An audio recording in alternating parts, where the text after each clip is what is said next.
We often admire people who go viral, people with power, people with millions of followers. But during my internship at fire department in Central Lombok, I met real heroes.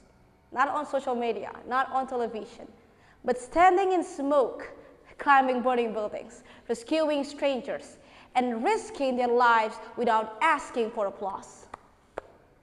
And strangely enough, the loudest lesson they taught me came from one simple sound: a siren. Let's be honest, most of us think firefighters just put out fires, that's it. Hose, water, done. But here's the reality. Data by BNPB recorded that 3,233 disaster incidents across Indonesia. These aren't just statistics. These are moments when communities need someone to show up. In August 2025, they announced to add 5 new fire posts across the district to speed up response times, specifically targeting fire-prone zones like the Key, Mandalika, and Southern Lombok, where land fires are concentrated. Because in just the first half year, dozens of houses burned across 12 sub-districts in Central Lombok. Ladies and gentlemen, I'll never forget the first time I heard that alarm in the office. At first, everyone's relaxed, drinking coffee, laughing. The next, complete silence. Chairs fly back, boots hit the floor. Within 45 seconds, they've transformed from regular people into this synchronized machine. No one asks, is this my job? No one hesitates. They just go. As a project, I thought I learned about fire physics, emergency protocols. Yeah, I got some of that.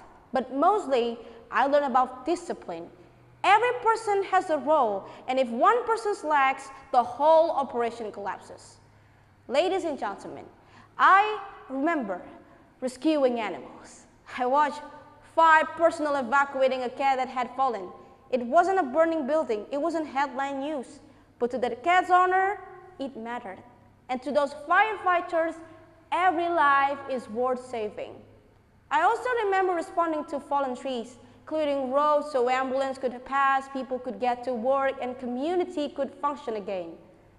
You see, one of my favorite part of the job was in the fire volunteer corps. We went out into the community to recruit people to be volunteers. We weren't just teaching them how to use a fire extinguisher. We were building resilience. And I remember the inspection too. We inspected the boarding schools, checking electrical wiring, fire exits, and safety equipment. We inspected restaurant and hotel, ensuring they met fire safety standards. That's prevention. That's sustainability. All right, so what does any of these have to do with sustainability, like actual SDGs 11 stuff? Everything. You see, what makes a city sustainable? It's not just solar panel. It's whether that city can handle disasters and bounce back. Firefighters are literally on the front lines of that resilience. They protect homes, infrastructures, and lives.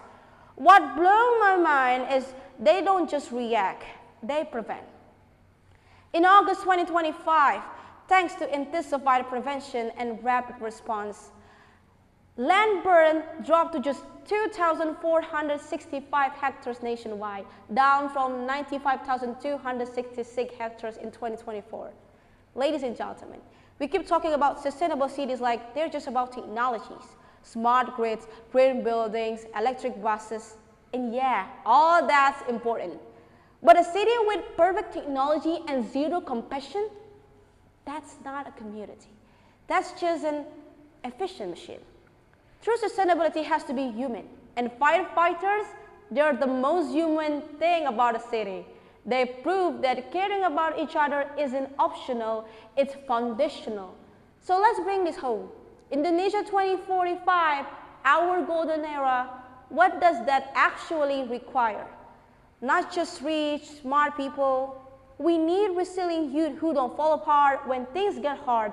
We need socially aware leaders who actually see the communities they're supposed to serve. I'm being trained to be one of those leaders. Here's what I learned from firefighters.